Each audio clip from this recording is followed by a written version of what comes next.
gotta give the Leafs a break, dude. They're hurt. Nyes is out. Tavares is out. Minnesota doesn't have Kirill Kaprizov. Okay, so we're just making up players now. Let's go! Do you have a humiliation kit? This is all I ask you to do. I'm having a great finger flick. You're allowed to show up. This team is ruining my life. I'm taking crazy pills. With you, wherever you are, welcome to LFR.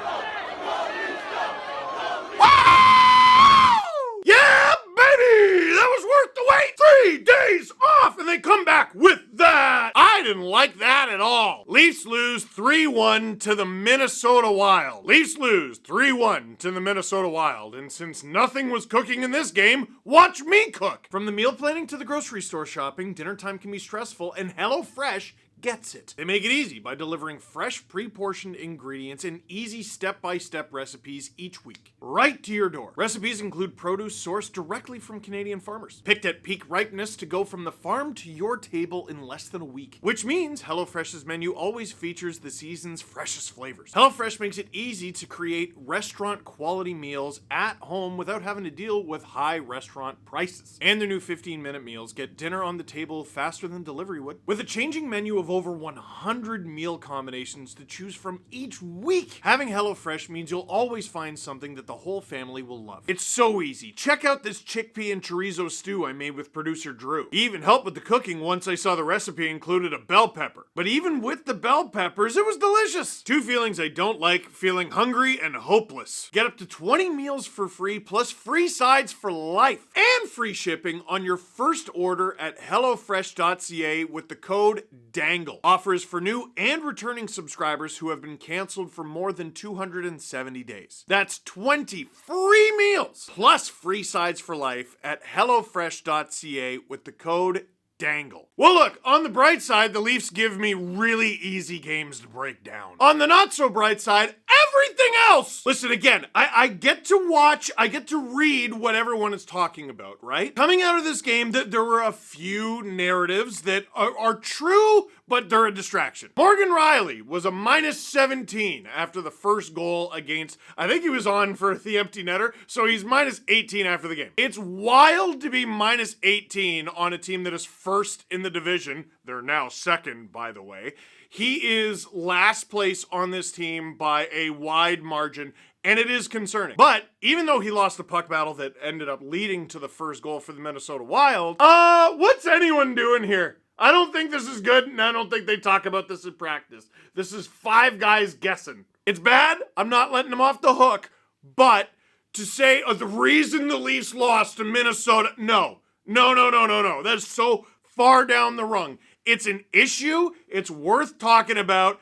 It ain't worth talking about within the context of this one individual game, in my opinion. The good news with this game is the Leafs scored 2 goals. The bad news is one of them counted against the Leafs. 5 seconds into a power play, the Minnesota Wild just put it on net. It's Jared Spurgeon. Austin Matthews tips the thing absolutely perfectly. Oh, dude, if the puck was heading the other way, that would be a beautiful goal. If you're a Minnesota Wild fan, producer Hayden, you could still argue that it is a beautiful goal. But he tips it into the wrong net. It goes in. No idea what Joseph Woll is supposed to do about that. And it's 2-0 Minnesota. Dude, we're 15 minutes into the game, and that's enough. What's getting really concerning with this team is the 7-3 game against the Montreal Canadiens. Like, that's the outlier. Remember, we talked about, someone asked about it after the game. Could this be like a win to build on? And I said, yes, it could be, because even though this team has done really well, they have really struggled to score, and they've lost their ability to score at will like they had in the past. Like, okay, you play an absolute barf bag of a first period against Montreal and you're down 3-0.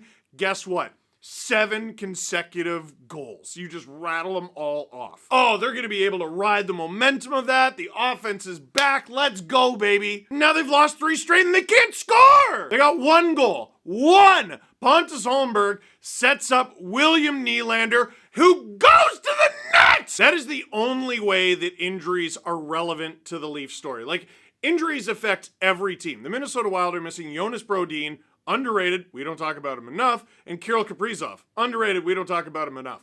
It's not even that he's underrated. People don't understand that he was literally the favorite for the Hart Trophy at the time he left their lineup the first time. Because the guy was cracked! He was unbelievable! Tavares, great. Nyes, great. Until you see actually great and you're like, okay, very good. You know what? Give them great. Nyes, great. Tavares, great. Kaprizov, elite! But with that one goal that Willie scored where he went to the net, I was like, okay, injuries are relevant because of the type of player they're missing. It's not just like they're thin on offense. They need offense. Matthew Nyes provides that. John Tavares provides that. There's a point-a-game player and a guy who's actually scored a bunch of goals for them in Matthew Nyes.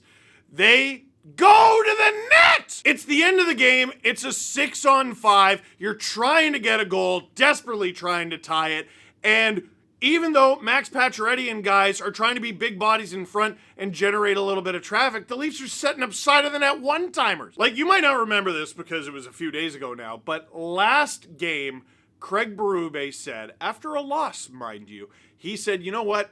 You play hockey like that, you're going to win that game more often than you don't. I completely butchered it, but you know, I'm paraphrasing it. I got it mostly right. You play like that, you're going to win a lot of hockey games. Was this game that? Like, do you look at this and go, okay, it's 2 losses in a row defined by unlucky bounces? Or do you go, say, this team can't score? Do you go, hey, it's pretty neat that Max Domi and Pontus Holmberg both got assists on William Nylander's goal. It's less neat that William Nylander is playing on a line with 2 guys who have 5 goals combined. Do you understand they have as many combined goals as Max Pacioretty, and it's not even a compliment to Max Pacioretty to say that? These guys can't score. Here, I'll give you a little stat, and I got to read the names off. Domi, Dewar, Holmberg, Reeves, Kampf, Lorentz, Robertson, and Pacioretty have 26 goals in 301 combined games. You take out Robertson's goals, they only have 18. I don't even know if he should be included in that conversation. He looked great in this game. Anyone outside of the main guys, and we all know who they are,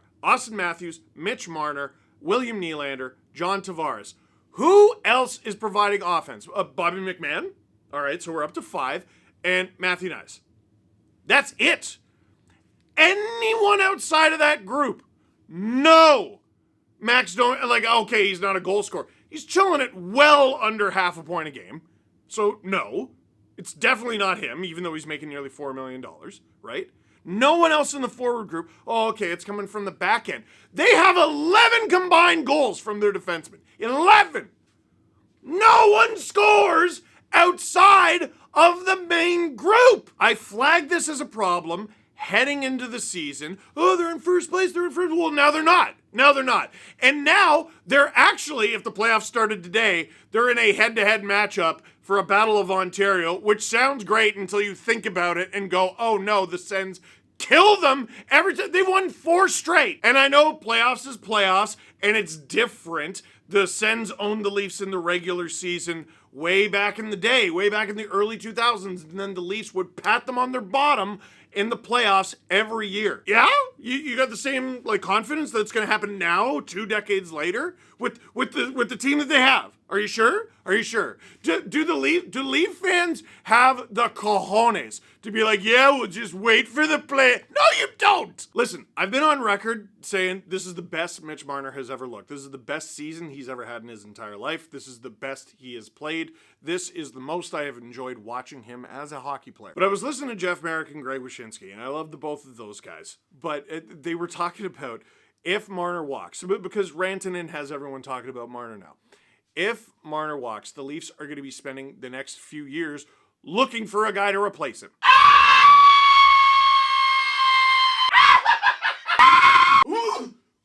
I'm going to go as close to the microphone as I need to. None of them are bad. None of the core players are bad. Matthews scores. We know that. Marner scores. We know that. Willie scores. We know that. John Tavares scores. We know that. But when you spend that much on 4 guys, the rest of your lineup, what do you pay them with? And now who are your 2 other guys who are actually scoring outside of that group? You got Matthew Nyes on his entry-level deal. That gravy train's about to leave the station. And then you got Bobby McMahon, whose contract is Brad's gift to the world. The rest of the lineup? Brad! Nobody bloody scores, Brad! Hockey games are goal scoring!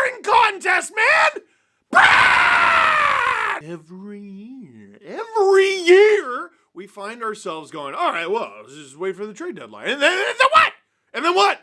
You trade futures to improve a deeply flawed lineup, and you get a maximum of 5 playoff wins. This is the song that never ends. You might be looking at this and going, Steve, this is a bit much for like a Wednesday night wild game, don't you think? In a vacuum. Yeah, but if you heard that guttural scream that just came out of me, you know I'm not just talking about one game against the Minnesota Wild! Look, what do we always say? Well, someone's gotta step up, eh? If someone's out, someone's gotta... No, they don't! Sorry, yes, they do, but that doesn't mean that they do. Someone's gotta step up. What if they don't? Like, the Leafs' bottom 6 and decor, like, have guys who are legitimately really good penalty killers, and the penalty kill has been really good this season, until recently when they've allowed a bunch of goals, and I know it was a fluky one in this one, but all of a sudden, the fact that they don't score at all seems a lot less cute, and I start thinking crazy things like, well, Brandon Saad's about to be a free agent, you can't do much worse. Go for it, see if he's still got it, I don't know. You know what I think is driving me a little nuts? This is the first season, I think, ever, that the league has been this alive with trade rumors, big names, and the chance of it actually happening. And the Leafs are basically not involved. And that is because they can't be. Or rather, they could be, but it's gonna hurt. Your first round pick, that's gone. How about next year's first round pick? You want to get nuts? Any of Ben Danford, Easton Cowan, or Fraser Minton? Listen, no, we can do this conversation 1,000 days, 1,000 ways. Here's the long and short of it. The Leafs are about to head out on their Western Canadian road swing. If they do poorly on this road swing, there are a ton of Leaf fans out west who are going to have a terrible time.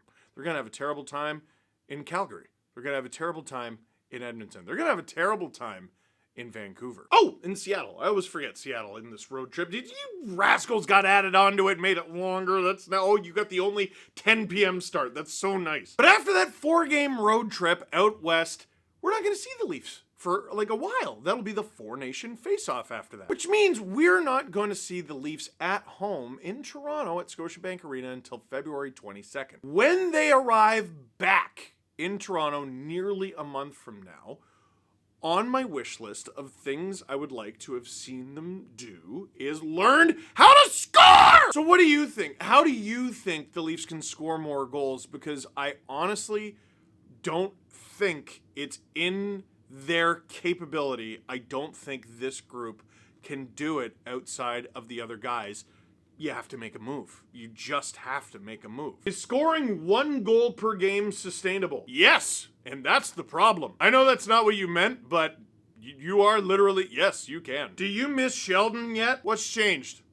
Seriously, what's changed? Like, okay, they're a little tougher, they're a little bit better at defense, they're worse at offense, right? It's still the same obvious flaws that we can all see. It's still 4 guys doing all the work. Dude, they fired the head coach, they fired the GM, but didn't undo any of the things that GM did. At very least, not the main items. And this year, they might fire the president and still not do anything on the ice. Yeah, I don't know. All right, yeah, try again. I don't know. 6 regulation losses in the last 9 for the Leafs. 5 times in the last 8, they've scored 1 or less. Not good. It's not good. And it doesn't have to always stay not good. I hope it gets better than not good soon. And then I'll be happy. But tonight, I am a grumpy Gus. What do you think? Leave a comment in the comment box down below. But for now, that is it for this one. Thank you very much for watching. Click like if you like this video. Click subscribe if you really liked it. Tell all your friends. I don't know if your name is Gus, but I hope you're not grumpy.